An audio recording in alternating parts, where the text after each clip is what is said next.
O Show da Pecuária. Olá, é hora de abrir mais uma página do nosso livro de memórias da pecuária brasileira.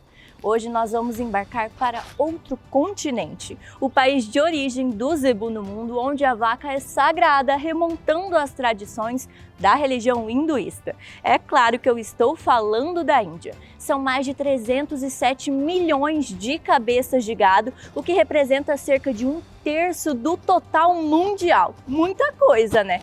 Não é à toa que esse país lidera o ranking mundial e é o maior produtor de leite do globo. Mas não para por aí não, viu? No ano passado, a Índia ultrapassou a China e se tornou o mais populoso do mundo, com quase 1,45 bilhão de habitantes, o que nos leva a mais de 1.700 línguas faladas, sendo 40% da população usando o hindu, que hoje é o idioma oficial do governo.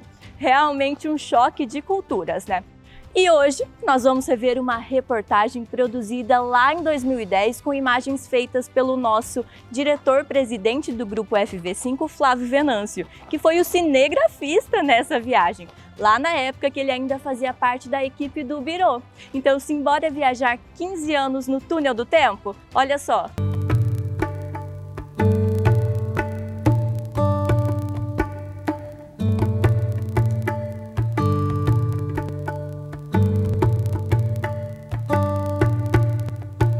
Neste país com mais de 1 bilhão de habitantes e um trânsito alucinado, com caminhões, bicicletas que viram táxi e milhares de pequenas rixas, todas buzinando ao mesmo tempo.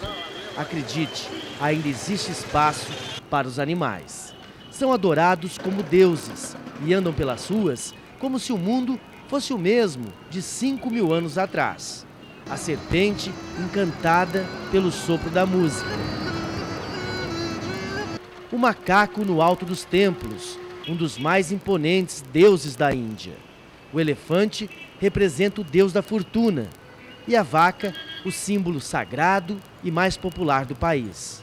Ao lado do rio Krishna, em Vidarawara, as imagens são para lembrar que o próprio Deus foi criador de gado.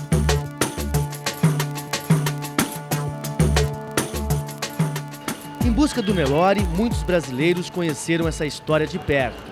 No estado de Andhra Pradesh, os pioneiros na importação do gado indiano tiveram contato com costumes de uma civilização muito diferente da nossa. No roteiro dos brasileiros, a primeira parada tem o nome da raça, Nelore, cidade com mais de 1,5 milhão de habitantes, um povo que levanta cedo.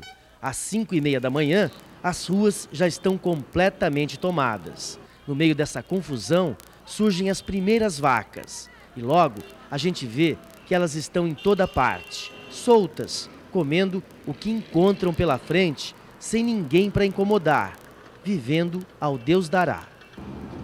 Mas com os touros não é bem assim. Seguindo pela costa leste da Índia, a próxima parada é a cidade de Ongole, o berço da raça Nelore. Nas praças, aparecem os primeiros touros de sangue puro indiano. Mas para nossa surpresa, todos os machos são castrados e servem de tração para os carros de boi. Hoje é muito comum encontrar nas estradas da Índia caravanas como essa, puxadas por bois da raça Nelore. São animais que foram castrados ainda jovens para servir no trabalho na zona rural. Os bois são castrados logo após a desmama e servem apenas para o trabalho. Para quem conhece da raça Nelore, chega a dar pena ver bois dessa qualidade, dessa expressão racial, sendo utilizados unicamente para o trabalho. Como a maioria dos touros vira boi de tração, o rebanho da raça Nelore na Índia vem diminuindo rapidamente. Até porque o indiano não come carne e muitas vilas estão deixando o Nelore para criar o búfalo, que produz mais leite. Nas lavouras, o carro de boi também começa a ser substituído pelo trator. Este é o portal da vila de Checurupadu. Aqui o selecionador Rubico Carvalho comprou o touro que leva o mesmo nome da vila e que ajudou a fazer o plantel da Fazenda Brumado.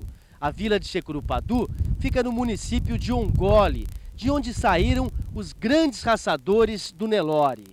Carvade, Meru, Ashoka e muitos outros touros que escreveram a história do Nelore POI no Brasil. A região de Ongole fica no Vale do Deccan, onde estão as melhores terras da Índia.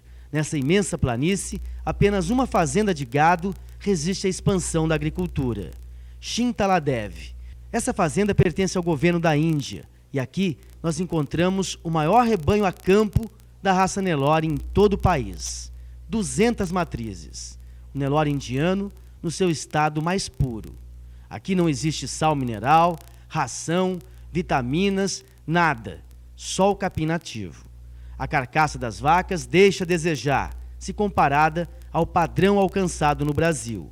Mas a beleza racial e a feminilidade da vaca indiana são características incomparáveis. Em outra fazenda do governo, a Lam Farm, na cidade de Guntur, funciona a única central de sêmen do país. Os touros são coletados e o sêmen é distribuído nas vilas de Andhra Pradesh para incentivar a criação do Nelore.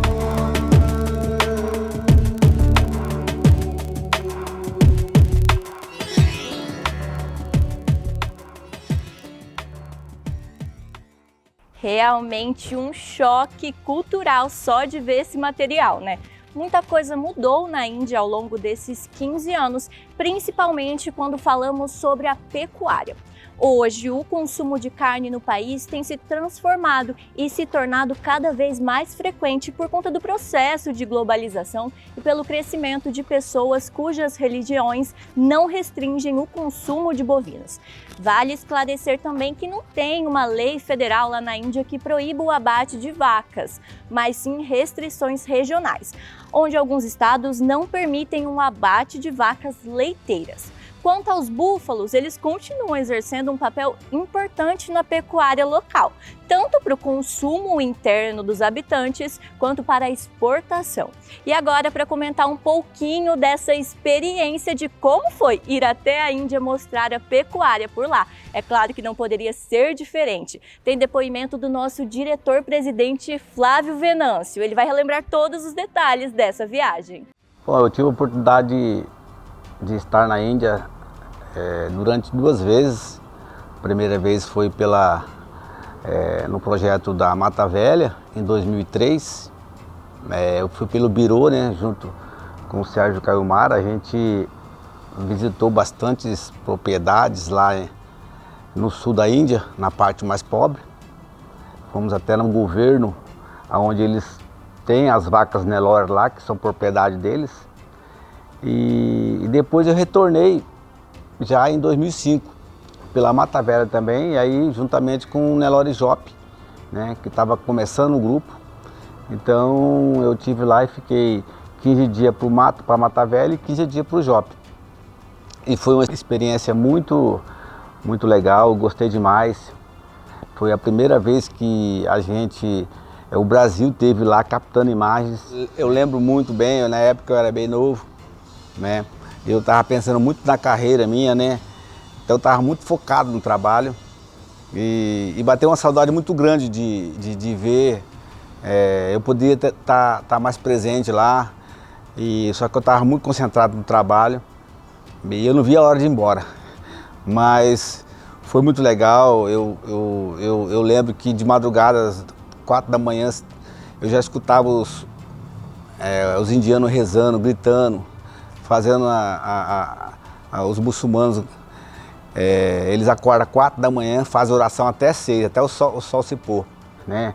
Eu pude ver lá, a religião deles é muito forte, muitos dialetos. Então eu tive uma experiência muito boa e tive a oportunidade de ver as vacas indianas, né? A racial delas, né? O chanfro curto, o olho puxado, a marrafa bonita, o chifre para trás. Tem outra história também que eu lembro que eu filmava as vacas e onde eu filmava a gente jogou palha de capim, né, para não ficar na terra, né, porque lá era difícil a gente ver um gramadinho e lá o gado ficava em tipo jaulas, corredores, era piquetes feitos com tela. E eu filmava ali, não tinha outro lugar para filmar. E ali os indianos me ajudavam, então eles ajudavam eu para filmar. Em vez deles tocar a vaca, eles tacavam pedra. né? Eles jogavam pedra nas vacas e eu falava para eles, não faz isso. Aí eles, né, e eles não sabiam minha língua e eu tenho vontade de voltar para lá. Apesar que quando eu cheguei a chorar lá umas 2 vezes, quando o Sérgio e a Mara veio embora e me deixou lá, que eles ficaram uma semana, eu fiquei 20 dias. E quando eles deram tchau, eu queria voltar com eles. Saudade de comer um arroz, um feijão, uma carne. Mas hoje na época eu falava que eu não queria voltar mais, mas hoje eu tenho vontade de voltar, né? Que honra poder relembrar um pouquinho desses momentos vividos pelo nosso diretor-presidente Flávio Venâncio. E muito obrigada, Flávio, pelo depoimento que foi enriquecedor para quem está aí em casa nos acompanhando. E claro que assim encerramos mais um episódio desse quadro que nós amamos produzir com tanto carinho para vocês. Lembrando que semana que vem nós voltamos com mais lembranças. E se você quiser rever esse episódio especial da visita à Índia, corre lá no nosso YouTube Criadores de Sucesso, porque já está disponível. Semana que vem tem um depoimento e um birô tão especial que a gente vai deixar vocês com um spoiler para ter aquele gostinho de quero mais. Olha só. Na central de transferência de embriões da Carpa, as receptoras são todas da raça Nelore. 600 vacas primíparas selecionadas pela habilidade materna. Só entram para o programa de TE aquelas que desmamaram um bom bezerro na primeira estação. Só neste lote estão mais de 200 cara-limpa que trazem no ventre um embrião de alto valor genético, da cabeceira do plantel de doadoras da Carpa. Memórias. Birô, o show da pecuária.